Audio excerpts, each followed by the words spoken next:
నమస్తే అందరికి. First of all KTR sir గారు ఇక్కడికి వచ్చి మా అందరికి సపోర్ట్ గా ఇక్కడికి వచ్చి మమ్మల్ని సపోర్ట్ చేసినందుకు చాలా చాలా థ్యాంక్ యూ సార్. సో నేను చెప్పేది ఏంటంటే right to education is our fundamental right and constitution ప్రకారం right to education is a fundamental right అని మనకి ఏం చెప్తుందంటే ప్రతి ఒక్కరికి ఫ్రీ అండ్ కంపల్సరీ ఎడ్యుకేషన్. కానీ it should be amended into free compulsory and fair education. Because ఇదొక్కటి NEET paper leaks problem కాదు. ఎడ్యుకేషన్ సిస్టమ్ గ్రౌండ్ లెవెల్ నుండి ఫెయిల్ అవుతూ వస్తుంది. గ్రౌండ్ లెవెల్ నుండి స్కూల్స్ చూడండి, గవర్నమెంట్ స్కూల్స్కి వెళ్ళి ఒకసారి అక్కడ ఉన్న పరిస్థితులు చూడండి. గవర్నమెంట్ కాలేజెస్ చూడండి, ఇంటర్మీడియట్ కాలేజెస్ కానీ డిగ్రీ కాలేజెస్ కానీ లెక్చరర్స్ సరిగ్గా ఉండరు, పాఠాలు సరిగ్గా చెప్పరు. ఆ 10th క్లాస్ స్టూడెంట్స్ కి ఎట్లా ప్రిపేర్ అవుతున్నారు మీరు 10th బోర్డ్ ఎగ్జామ్స్ కానీ అడిగితే గవర్నమెంట్ స్కూల్ స్టూడెంట్స్ ని నేను నా సొంతంగా అడిగినప్పుడు వాళ్ళ నుండి వచ్చి ఒకటే జవాబు ఏముంది, మాకు చిప్ ఇస్తారు, పాస్ చేస్తారు, మేము పాస్ అయిపోతాం అంతే, అంతకు మించి ఆన్సర్ లేదు. ఒక స్టూడెంట్ చిప్ ఇస్తారని నమ్మకం పెట్టుకొని పాస్ అయిపోతాం అనేసి అంటుంటే ఎడ్యుకేషన్ సిస్టమ్ ఏం చేస్తుంది, అసలు స్కూల్లో ఉన్న టీచర్స్ ఏం చేస్తున్నారు, ఆ ఎడ్యుకేషన్ సిస్టమ్ ఏం చేస్తున్నది? పిల్లలు పాస్ అవ్వడానికి కూడా సరిపోయే అంత నాలెడ్జ్ ఇవ్వలేనప్పుడు ఆ ఎడ్యుకేషన్ సిస్టమ్ ఫెయిల్ అయినట్టే. ఆ ఎడ్యుకేషన్ సిస్టమ్ ఫెయిల్ అయినట్టు. అండ్ మేము ప్రొటెస్ట్లు చేస్తున్నందుకు, సోషల్ మీడియాలో సపోర్ట్ చేస్తున్నందుకు యాంటీ నేషనల్స్ అనేసి అంటున్నారు. యాంటీ నేషనల్స్ అంటే ఎవరు? దేశ ద్రోహులు. మా రైట్ కోసం, మా ఫండమెంటల్ రైట్ కోసం మేము పోరాడుతున్నాము. అది కూడా మేము ఓటేసి మేము నమ్ముకున్న నాయకులని అకౌంటబుల్ గా ఉండండి, మీరు చేసే పనులకి రెస్పాన్సిబుల్ గా ఉండండి. మీరు చేసే పనులకని క్వశ్చన్ చేస్తే అది యాంటీ నేషనలిజం ఎట్లా అవుతుంది? అది ప్యూర్ డెమోక్రసీ అవుతుంది. డెమోక్రసీకి యాంటీ నేషనలిజం కి తేడా తెలుసుకొని యాంటీ నేషనలిస్ట్ అనండి ఫస్ట్ మీరు. అండ్ యాంటీ హిందూస్ అంటున్నారు. ఫస్ట్ ఆఫ్ ఆల్ సెంట్రల్ లో బీజేపీ ఉన్నా, కాంగ్రెస్ ఉన్నా, కాంగ్రెస్ జనతా పార్టీ వచ్చినా, ఎవరు వచ్చినా కానీ సిస్టమ్ ఫెయిల్ అయినప్పుడు అది ఎడ్యుకేషన్ సిస్టమే కానివ్వండి, ఇంకేదన్నా కానివ్వండి, సిస్టమ్ ఫెయిల్ అవుతున్నప్పుడు గవర్నమెంట్ ని క్వశ్చన్ చేసే బాధ్యత ప్రజలకు ఉంది. మేము చేస్తూనే ఉంటాము. సిస్టమ్ ప్రాపర్ గా ఉండే అంతవరకు, గవర్నెన్స్ ప్రాపర్ గా అయ్యే అంతవరకు. అండ్ సెంట్రల్ లో బీజేపీ ఉంది ఇప్పుడు ప్రెసెంట్ కాబట్టి డెఫినెట్ గా బీజేపీని క్వశ్చన్ చేస్తాం. బీజేపీని క్వశ్చన్ చేస్తున్నందుకు యాంటీ హిందూ అంటున్నారు.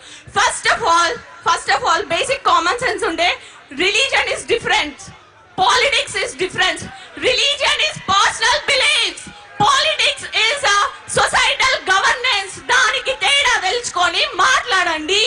యాంటీ హిందూస్ అనడానికి ఫస్ట్ ఆఫ్ ఆల్ ఎవరి రిలీజన్ కి వాళ్ళకి స్ట్రాంగ్ లాయల్టీ లేదా? ఒక పార్టీ మధ్యలో నిల్చొని ఈ రిలీజన్ ని కాపాడతా అంటేనే నడుస్తుందా? అంత ఇన్ఫ్లుయెన్షియల్ మైండ్సా మీరందరూ? మీ రిలీజన్ కోసం మీరు నిలబడలేరా? నాకు అర్థం కాదు. గవర్నమెంట్ ని క్వశ్చన్ చేయాల్సింది స్టేట్ సరిగ్గా నడవనప్పుడు, సిస్టమ్ ఫెయిల్ అవుతున్నప్పుడు. రిలీజన్స్ కోసం కాదు.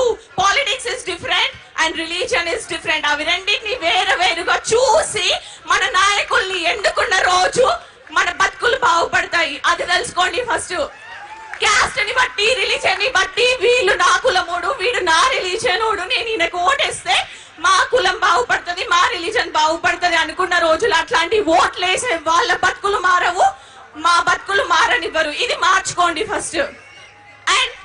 అండ్ వన్ మోర్ థింగ్, ఇది కేవలం నీట్ పేపర్ లీక్స్ విషయం కాదు. మళ్ళీ చెప్తున్నాం, ఎంటైర్ ఎడ్యుకేషన్ సిస్టమ్ సెట్ అయ్యే అంతవరకు మా Gen Z and each and every other students, each and every one, we will protest, we will keep on doing the protest because education is our fundamental right. We will fight for our fundamental rights no matter whatever happens. And ingokati ప్రొటెస్ట్లు చేస్తున్నందుకు falls కేసులు పెట్టి బుక్కలలో పెడతారా? పెట్టండి. ఒక్కరిని పెడతారు, ఇద్దరిని పెడతారు, మా తర్వాత సపోర్ట్ ఇంకొకరు వస్తారు, ఆ తర్వాత సపోర్ట్ ఇంకొకరు వస్తారు. అందరినీ తీసుకుపోయి మీరు బొక్కలు పెట్టిన తర్వాత మా రక్తమే ఇట్లుంటే మమ్మల్ని కన్నా మా తల్లిదండ్రుల రక్తం ఎట్లుంటది? పిల్లల్ని తీసుకుపోయి ఫాల్స్ కేసులు పెట్టి మీరు బొక్కలలో పెట్టుంచితే మా తల్లిదండ్రులు ఊరుకుంటారా? తల్లిదండ్రులు కూడా దిగుతారు ప్రొటెస్ట్లకి. దేశం ప్రొటెస్ట్లో దిగిన తర్వాత ప్రాపర్ గవర్నెన్స్ కోసం ఒక్కడివి సెంట్రల్ లో కూర్చొని ఏం చేస్తావు? You have to be accountable for that. Central లో నిల్చోవడం కాదు, ప్రజల ఓట్లని దోచుకొని సెంట్రల్ లో నిల్చోవడం కాదు. ఆ ప్రజలకి మళ్ళీ నమ్మకం కలిగి మళ్ళీ ఓటేయించుకునేలాగా పని చేసి చూపించండి. Responsibility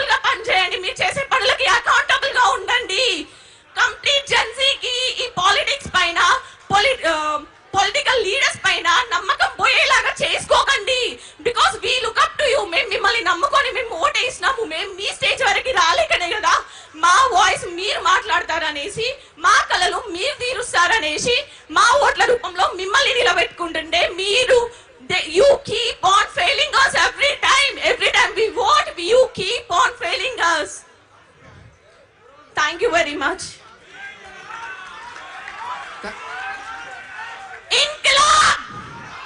Inqilab zindabad, Inqilab zindabad, jai jai jai jai jai bhim, jai jai jai jai jai bhim, Inqilab zindabad, jai Telangana. Thank you Aishwarya. ఇప్పుడు దయచేసి అందరు కొంచెం